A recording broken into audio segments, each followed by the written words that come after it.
அண்ணா, பிள்ளைங்களை பெத்தவங்களுக்கு பேச்சை கேட்க வைக்கிறதுக்கு அதுக்கு எதனா ஒரு தீர்வு இருக்காண்ணா?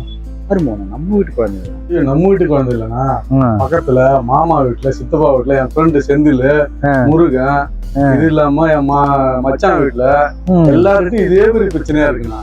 பெரிய விஷயமா, மிகச்சிறந்த ஆகச்சிறந்த தலைமை பண்பு நான் இதை கருதும். ஏன்னா எனக்கு வேணும்னு கேட்கறவன் சாதாரண மனுஷன், மற்றவங்களுக்காக கேட்கறவன் ஒரு நல்ல தலைமை பண்பு. அந்த தலைமை பண்பு பார்த்தேன்.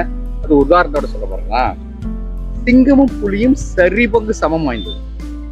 இது 220 கிலோ இருக்கும், அது 220 கிலோ இருக்கும். இருந்தாலும் சிங்கம் தான் காட்டுக்கு ராஜான்னு சொல்றேன். ஏன் தெரியுமா?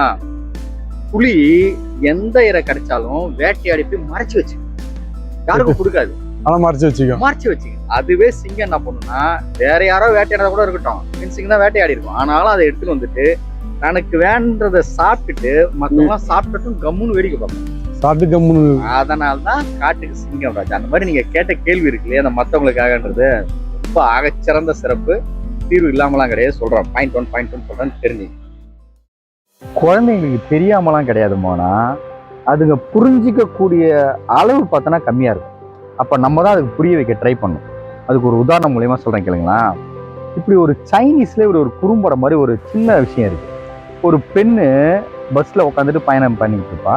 அப்ப பக்கத்துல ஒரு பைக்ல ஒருத்தர் ஹெல்மெட் போட்டுக்கிட்டு பீஸா டெலிவரி பண்ற மாதிரி அந்த பாக்ஸை வச்சுட்டு பயணம் செஞ்சுட்டு போவார். அப்ப திடீர்னு அந்த பைக்கு சரிக்கு கீழே விழுந்துடும். விழுந்தோடனே அந்த வீல் கிட்ட அந்த பைக் வந்துடும். இந்த பெண்ணுக்கு வந்து ஒரு பதட்டம் வந்துடும். இது யாரோ பைக் விட்டானே உடனே பைக்காரன் ஏஞ்சி நின்றுடுவான், யாருக்கும் அடி இல்லைன்னு சொல்லி அந்த கதை அப்படியே நகரும். பஸ் மூவ் ஆக ஆரம்பிக்க அந்த பைக்கார ஓரமா போய் நின்றுடுவார். அவர் ஹெல்மெட்லாம் போட்டுக்கிட்டு இருப்பார். மூவ் ஆகும்போது என்ன ஆகும்னா, அந்த பைக்கில் விழுந்தவர் அந்த ஹெல்மெட்டை கட்டுவார். ஹெல்மெட்டை கட்டும் போது தான் அந்த பெண்ணு அவரை உத்து நோக்கும். அது அவருடைய அப்பாவா இருக்கும். உடனே பஸ் ரன்னிங்லேயே குதிச்சு அப்பாவை போய் ஓடி போய் கட்டிக்கிச்சு. புரியுத செய்தி? நான் குழந்தைங்களுக்கு தெரியாமலாம் இல்லை, புரிய வைக்க வேண்டியது நம்ம கடமை. இப்போ இன்னொரு செய்தின்னு சொல்கிறேன் பாருங்க. நீங்க கஷ்டப்படுறீங்கன்னு சொன்னா பிள்ளைங்க ஏற்றுக்காது, பெருசா போய் ரீச் ஆகாது.